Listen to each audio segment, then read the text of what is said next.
Perpindahan kalor. Di suatu malam, Jenny yang merasa kedinginan berniat untuk pergi ke rumah Sally. Dan pada saat dia berjalan menuju rumah Sally, dia harus melewati sungai terlebih dahulu untuk sampai di sana.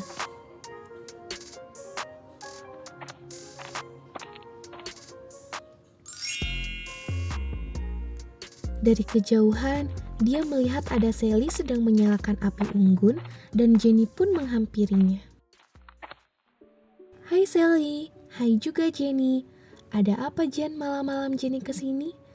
Di rumah, saya merasa bosan dan mungkin cuaca malam ini terasa sangat dingin. Jadi saya berniat datang ke rumah Sally. Oh begitu, baik marilah kamu menginap saja di rumahku. Baiklah Sel, terima kasih ya. Sama-sama Jenny. Lalu setelah beberapa menit mereka berbincang-bincang, terlintas di dalam pikiran Jenny bertanya, kenapa Sally menyalakan api unggun? Oh iya Sel, kamu kenapa diam di rumah dan menyalakan api unggun? Aku menyalakan api unggun supaya tidak merasa kedinginan Jen.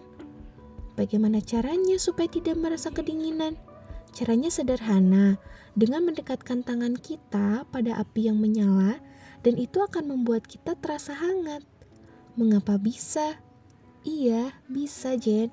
Hal ini menunjukkan bahwa panas dapat dialirkan melalui aliran udara. Siklus udara dari atas ke bawah terjadi karena pemanasan udara pada bagian bawah. Lama-kelamaan, udara di seluruh ruangan akan terasa hangat. Ini berarti terdapat aliran panas atau kalor yang dapat dibawa oleh pergerakan udara akibat pemanasan tersebut.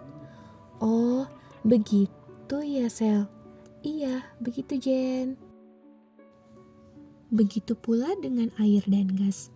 Air dan gas merupakan konduktor yang jelek. Namun, demikian, kalor dapat dipindahkan melalui zat cair air atau zat alir yang kita sebut namanya dengan fluida.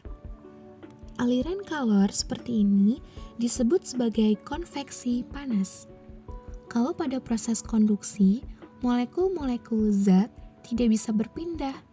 Pada proses konveksi, molekul-molekul benda yang dipanaskan akan berpindah dari bagian fluida yang panas ke bagian fluida yang dingin.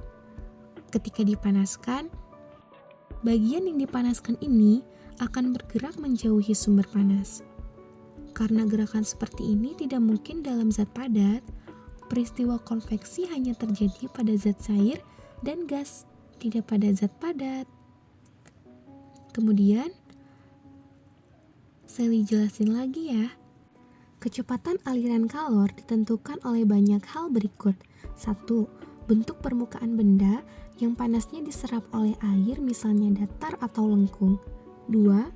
Posisi benda yang disebabkan oleh zat alir misalnya horizontal atau vertikal. Kemudian, jenis zat alir yang dipakai misalnya berwujud zat atau cairan, berapa besar dapat jenisnya, kekentalannya, konduktivitas, termalnya, serta kecepatan alirannya. Begitu pula, hal ini memiliki laju perpindahan kalor secara konveksi yang didefinisikan secara matematis, yaitu H sama dengan Q per T sama dengan H A delta T. Panas matahari dapat diserap oleh kotak kertas hanya dengan menerima sinarnya. Semakin gelap warnanya, laju penerimaan kalor semakin cepat. Peristiwa konveksi menghasilkan angin darat dan angin laut. Contoh konveksi yang lain adalah yang terjadi pada sebuah ruangan dan kipas angin. Nah, teman-teman, itulah beberapa gejala atau peristiwa perpindahan kalor secara konveksi. Terima kasih sudah menonton. Wassalamualaikum warahmatullahi wabarakatuh.